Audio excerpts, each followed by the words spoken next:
Hello, everybody, and welcome back to another lecture in Geography 341, Weather and Society. I'm Dr. Zach Hilgendorf, and in this, our last couple of lectures, we're going to start talking about weather in a changing world. Um, and to do that, we need to look at weather through the lens of a changing climate. Uh, Throughout this semester, we've been talking about all the different physical factors that really drive weather and help weather form, develop, and then impact the world that we live in and the landscapes and people around us. In this lecture, we're going to briefly touch on kind of the climate and climatological aspect of it before diving into what that means for our future as inhabitants of Earth and the future of the people kind of living after us. So that's what this video is going to encompass. In the next one, the last video, we're going to talk about briefly about some examples of changing weather in the upper Midwest. So looking kind of owning in on Wisconsin and Minnesota, our own backyard, and then that'll wrap it up. So let's go ahead and dive into this one and get chatting. So let's start by talking about anthropogenic global warming. Now, there is no question, and it's not one that I feel is even legitimate at this point to consider that anthropogenic global warming is not occurring. The majority, the very, very, very, very large majority of scientists across our world agree that anthropogenic global warming and anthropogenic climate change are occurring. In fact, we basically reserve this level of uh, agreement for things like gravity is real and there's the force of gravity. Um, I'm not even kidding. That is how certain we are, despite climate deniers and those who would argue against it.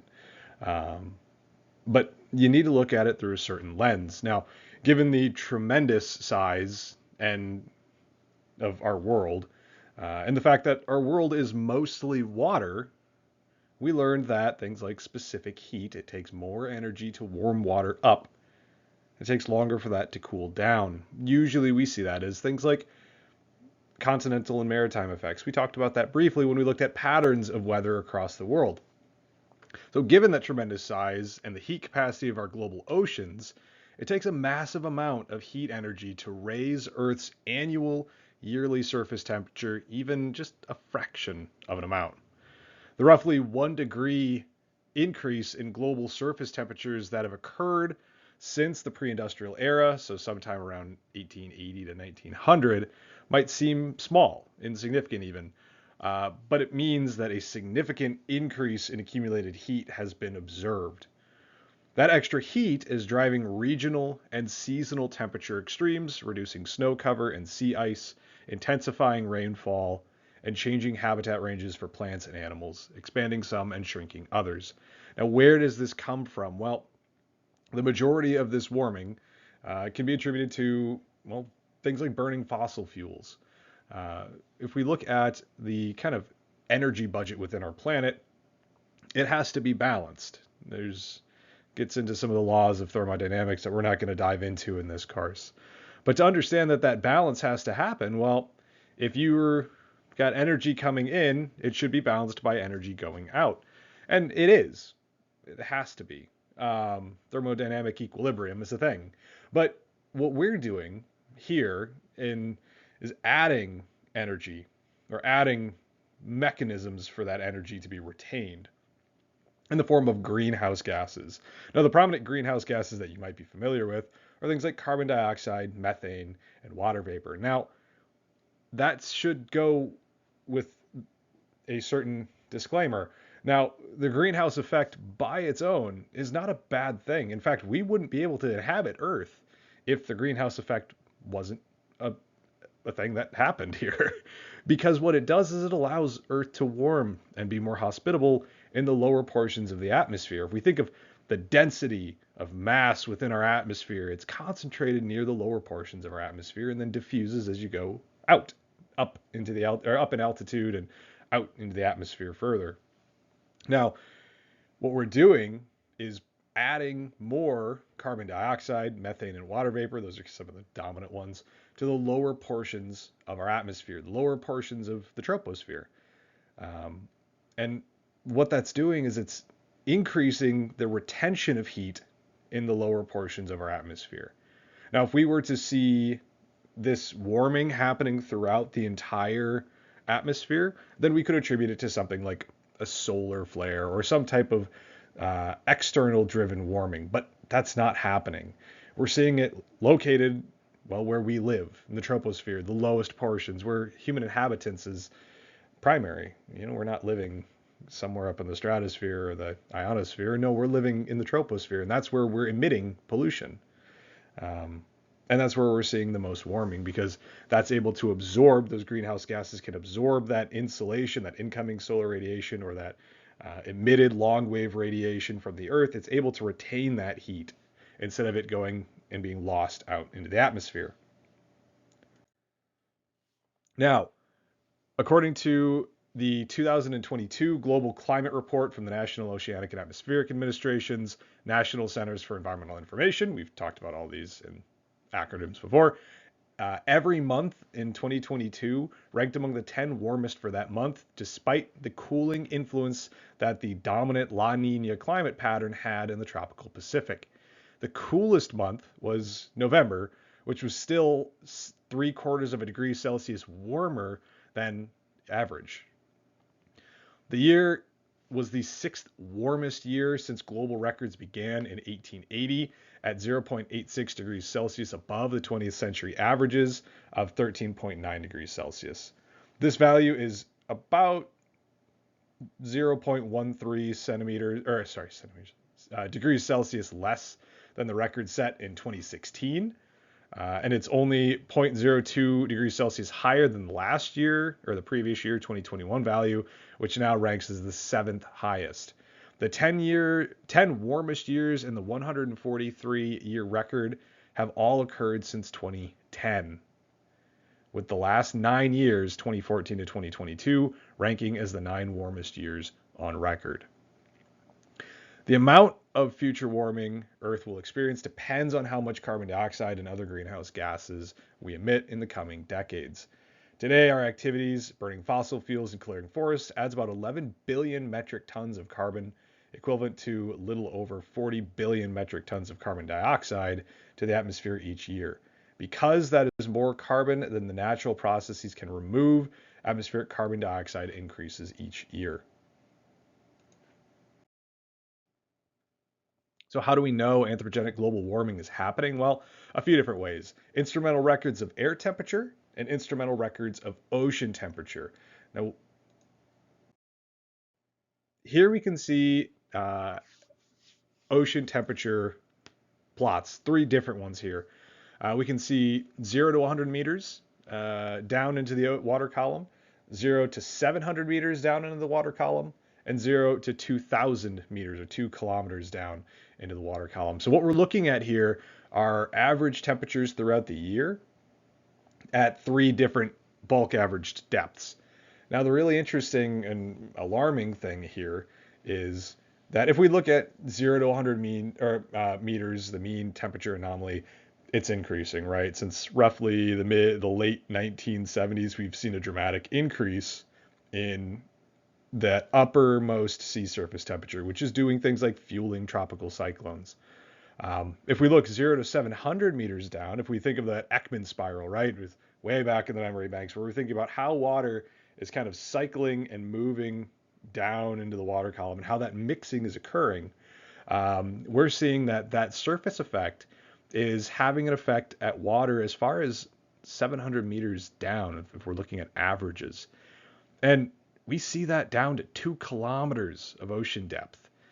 2 kilometers of ocean depth, we're seeing roughly an average of 1/10 of a degree warmer, averaged over that whole thing. Now to see that effect obviously tells us that these waters are warming. Now, if we think it takes a lot longer for that water to warm up, but it's still warming, we're not seeing any decrease in that. We've seen on all 3 of these plots here, kind of, especially at the 0 to 100 meters, it's only getting sharper, that increases. Now, we also know through things like proxy climate data or paleoclimate data. These are indirect records of past climate conditions, and they preserve physical characteristics of the environment that can stand in for direct measurements of past climate conditions. Things like annual growth rings of trees, dendrochronology, for example. You use these tree rings to basically count, was it a warm year, was it a cold year, was it a dry year, was it a wet year? You're able to glean at least a good few things from growth rings on trees. Now this is extending back much, much further. Now this comes from a whole slew of data, um, but we're looking at, in general, decreasing average temperatures from an anomalous perspective until pre-industrial, the right at the end of the pre-industrial time, so late 1800s, when we saw a sharp increase. And we're seeing reconstructed data, that's that blue line. Uh, the reconstruction with a 40-year smoothing window is the black line. The linear trend is the, we could say, fuchsia colored dashed line. And then once we get all the way over close to the 1900s, we're seeing right about here. That's where we're seeing instrumental data start to kick in. 1902 to 1999 is what we're seeing here. Now, this has got a kind of a name that isn't necessary. I mean, I love it. I love hockey, but the fact that this is called the hockey stick is more of a descriptive term. And it basically is a way to show that we've got this sharp, almost exponential increase, seemingly exponential increase in global temperatures, anomalous temperatures over our period of record, which extends in this case just on reconstructed data back to, 1,000 years, well, roughly, 1,000 years ago. Now we have records that extend much, much, much further back through ice core data and some other different metrics, but even this is enough to show that we've seen a drastic increase. Now, this doesn't always that hasn't always been received well. Obviously, this is, kind of the thing you'd probably expect to see on like Facebook or something, right? So the hockey stick was really kind of described. This phenomena was described as a hockey stick by Michael Mann. Um, and you see, man-made global warming worldwide hoax. Well, obviously, that's a very sad reality that we have to deal with now. If you can talk data, you can at least defend your own against people who kind of scream in the face of science, if we will. But you can see the hockey stick and the climate wars dispatches from the front lines. Michael Mann talking about in his book, talking about this phenomenon and what we're seeing. Now, that's all to say, this is typically something that we would talk about in a course like Geography 340, climatology. So why are we talking about it here? What does that mean for weather? Well, we should know at this point, I hope, that weather is really driven by differences in heat, pressure, and wind, among other things, topographic deviations, latitudinal differences, large global patterns. But all of these really, aside from the topographic stuff, are all kind of linked. These patterns are driven by changes in the thermal gradient across our planet. And that thermal gradient means that we have linkages between heat, pressure, wind, moisture. Now, the moisture is the essential part, right? That's how we get our bigger storms, and that's what we use as fuel for some of these storms. But a warmer world means that we have more evaporation from things like the oceans or lakes. A warmer world also means that there's more energy inherent in that system because there's more being absorbed at the surface. The greenhouse effect. A warmer world also means stronger variations because we're seeing kind of these large deviations in weather. I mean, we see it here all the time in the Midwest, and we joke that, we can have every season in a week, but we shouldn't be able to see that as often as we are. Some of the freak storms that you can maybe recall hearing about, or entrenched jet streams, the polar vortex, atmospheric rivers. All of these patterns are abnormal. And that's the scary part, is we're seeing a broadening of the range of conditions that we could be expecting. So we look here at, start here. So, oh, actually, you know what? There we go. Sorry. Let's take a look here. So before I start it, the top map is showing mid-stratosphere temperature anomalies, so above the troposphere. Lower stratosphere temperature anomalies is the one below that. Surface temperature anomalies, and then ocean heat content anomalies. So this is a top down, and then Arctic ice area anomalies on that top right. So, and then the last thing to note is we've got observed data is the white line, green data is natural drivers only, red data is human drivers only, and blue data is natural and human drivers combined. So we're going to watch these as they go.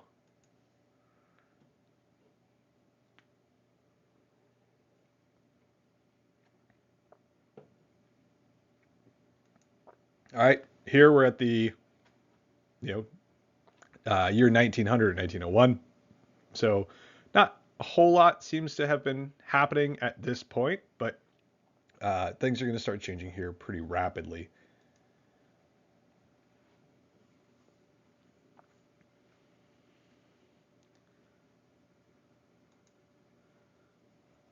All right, now look at ocean heat content.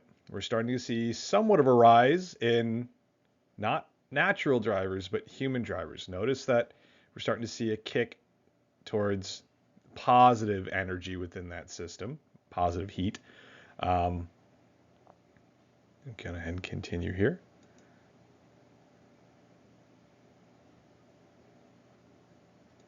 Now, most of our charts and plots that we've been looking at show right around here is when we start to see the most drastic uptick in temperatures, right? So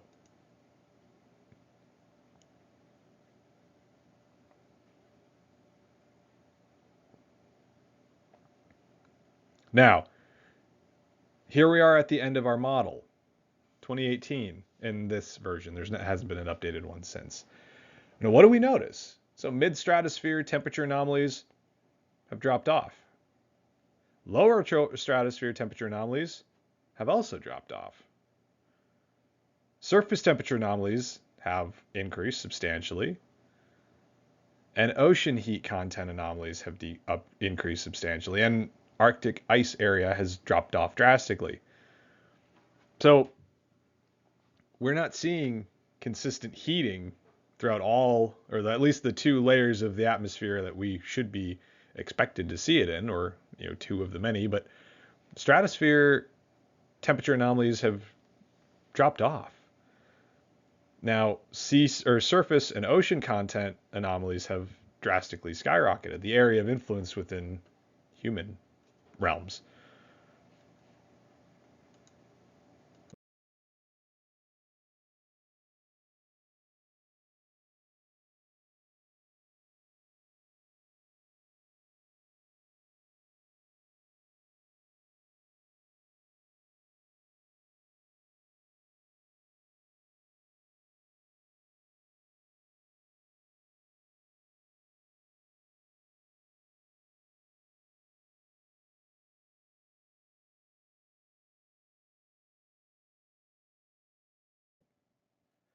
So if we were to look at this and kind of break this down a little bit more, uh, temperatures, for example, average temperatures across the globe have risen. We know that. 9 of the 10 warmest years on record have occurred since 1998. 10 out of those 10 have occurred since 2005. Seasonal temperatures have increased about 1.65 degrees Celsius in winter, 1.11 degrees Celsius in spring, and about 0.83 degrees Celsius in summer and fall. Unusually hot days have increased since 1970. We're seeing a record, the number of record-setting daily highs are outnumbering the same version of daily lows. And we're actually seeing about 3 times more heat waves than we've seen in any decade since 1960, where we used to have roughly 2 per year. We're seeing 6 heat waves per year. From the perspective of precipitation, total annual precipitation has increased an average of about a half a centimeter per decade since 1901. Shifting patterns have led to less precipitation in the United States desert Southwest. So we're not seeing this consistently everywhere, but these changes, these shifts in patterns are having broad effects across, we can look at just our country or really the world. The prevalence of extreme single day events has risen substantially since the 1980s. 9 out of 10 years for extreme one-day events have occurred since 1996. Tropical cyclone activity has increased since the 2000s. We're seeing all of this tied storm intensity, duration, and frequency tied to sea surface temperatures. Flooding varies by region. So we've generally seen an increase in larger floods across the Northeast and the Midwest. We've seen some decreasing or smaller floods across the West, Southern Appalachia, and Northern Michigan. We've also seen variability in droughts, but the West, so we think of west of the Rockies, for example, has been getting hammered with really, really bad droughts in these last few years, except for this past winter where they got hammered with atmospheric rivers time and time again. Again, the weirds are getting weirder. And this isn't something that is, not known. Here's an article from NPR. Just from January of this past year, climate change makes heat waves, storms, and droughts worse. Climate report confirms. And this also means that catastrophes are on the rise. Now, we can look at here, there are 3 different things that we're looking at: climatological events, extreme temperatures, drought, forest fires; hydrological events, floods or mass movement; and then meteorological events, making up, you could say almost the bulk, but kind of between hydrologic and meteorological events, I'd say about half and half, which include tropical, extratropical storms, convective storms, and local storms. And then we see that geophysical events, basically everything else, has maintained a relatively steady uh, occurrence since 1980. So meteorological records show a rise in weather-related disasters since 1980. Climate change affects some weather, but experts caution against blaming it for every extreme event. Torrential hurricanes, devastating droughts, crippling ice storms, and raging heat waves all are extreme weather phenomena that can claim lives and cause untold damage. Climate change influences severe weather by causing longer droughts and higher temperatures in some regions and more intense deluges in others, some climate experts usually report. Among the most vulnerable are communities in exposed mountain and coastal regions. In these settings worldwide, citizens are adjusting to new weather realities by strengthening warning, shelter, and protection systems. So this is going to have a major impact on society, because if you live in some of these areas where they're projected to be impacted worse than others, then that will be your reality. If you want to move to coastal California or Florida or the Gulf Coast or New England, this will be a reality. We're dealing with it here in the Midwest, and that's what our next video is going to talk about. So we're going to save it for that. But just a quick recap, we talked about anthropogenic global warming, modern and paleo indicators, what it means for weather, and some of the current trends we're seeing across at least our part of the world. So in the next lecture, we're going to talk about what we're seeing in terms of weather in the Midwest. So I hope you enjoyed that video, and we will see you in the next one. Thanks.